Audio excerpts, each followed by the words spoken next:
Welcome to This Explainer. Today, we're zooming all the way in, and I mean down to the absolute microscopic level, and then panning way out to a planetary scale. We're going to see how AI is fundamentally re-engineering our reality, starting from atomic biology and scaling all the way up to the thermodynamic limits of our world. It's a massive journey, so let's jump right in.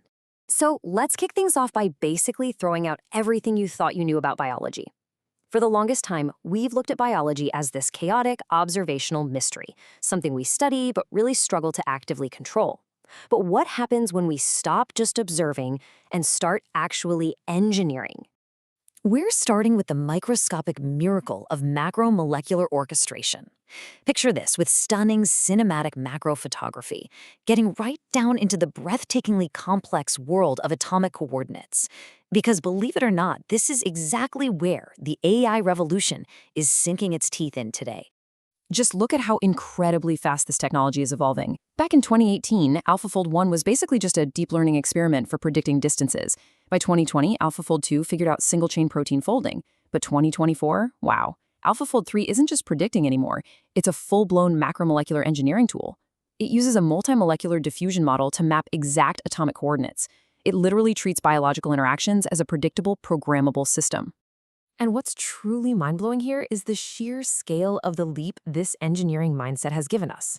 Before AlphaFold, we only understood the structure for about 48% of the human proteome, just under half. Post-AlphaFold, that number has skyrocketed to 76%. AI has just turned the lights on for our biological blueprint, doing what used to take decades of agonizing lab work in almost no time. The real-world impact of that? Absolutely massive. Take the so-called dark proteome. These are the proteins we essentially knew nothing about. That's dropped from 26% down to a mere 10%. Even crazier, the number of completely unsolved human proteins plummeted from over 5,000 down to just 29. We are literally shining a spotlight into the darkest corners of human biology. So why does this matter to us?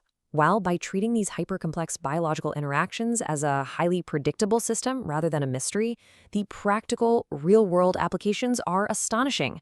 For example, AlphaFold 3 has slashed the time it takes to screen chemicals for cancer targets by a staggering 70%. We are talking about shaving literal years off the discovery of life-saving therapeutics, a total game changer. All right, let's zoom out a bit. We're taking these same engineering principles from microscopic proteins and applying them to something we all deal with: massive, everyday productivity in the modern office. To really get a handle on this, think about a concept called the daily forklift. You know how a physical forklift saves our backs from doing the heavy lifting in a warehouse? Well, AI agents act as a cognitive forklift. They're systematically lifting the heavy, repetitive mental loads that clog up our workdays, the endless summarizations, data extraction, the routine coding. This offloading frees up human brains to scale up to higher-order complexities, actual strategic thinking. And when you look at the unit economics, it makes complete sense why this shift is happening at lightning speed. Let's look at a standard Tier 1 customer service ticket. The fully loaded human cost to resolve one of those?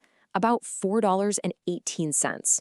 An AI agent does the exact same task for 46 cents. That is a 9 times reduction in cost per task.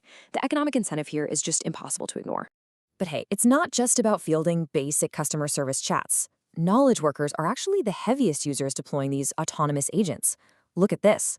36% of usage goes straight into productivity and workflow, and another 21% into deep learning and research. By leaning on these tools, knowledge workers are reclaiming a median of 6.4 hours every single week. Just think about that for a second. That is nearly an entire extra day of deep, focused work just handed back to you every week. This really highlights a massive paradigm shift. Jeremy Yang from Harvard Business School puts it perfectly. He says, they are better understood as digital coworkers than as tools. We need to learn how to develop new skills and processes in order to be prepared. So we aren't just passively using software anymore. We are actively managing digital coworkers.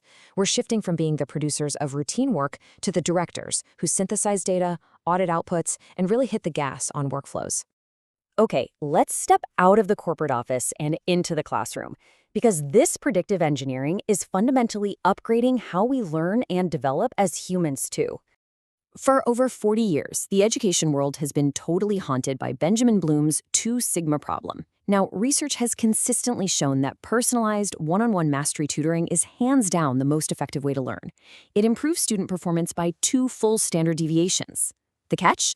It's been mathematically and economically impossible to deliver that level of human tutoring to every single student at scale. There just aren't enough humans. But enter AI. When we set up hybrid environments where human tutors are augmented by AI, everything flips. Students getting this human-AI intervention see their relative academic growth, often measured as MAP growth, spike dramatically, way beyond the standard baseline models. We are quite literally bridging a gap that Bloom identified decades ago. And the reason for the spike is brilliantly straightforward. The AI acts as this endlessly patient, personalized, relentlessly available guide. Because the interaction is so tailored to them, students actually stay motivated. In fact, their actual time on task, the time they are deeply focused and engaged with the material, goes up by over an hour. That is a colossal upgrade to human cognitive development.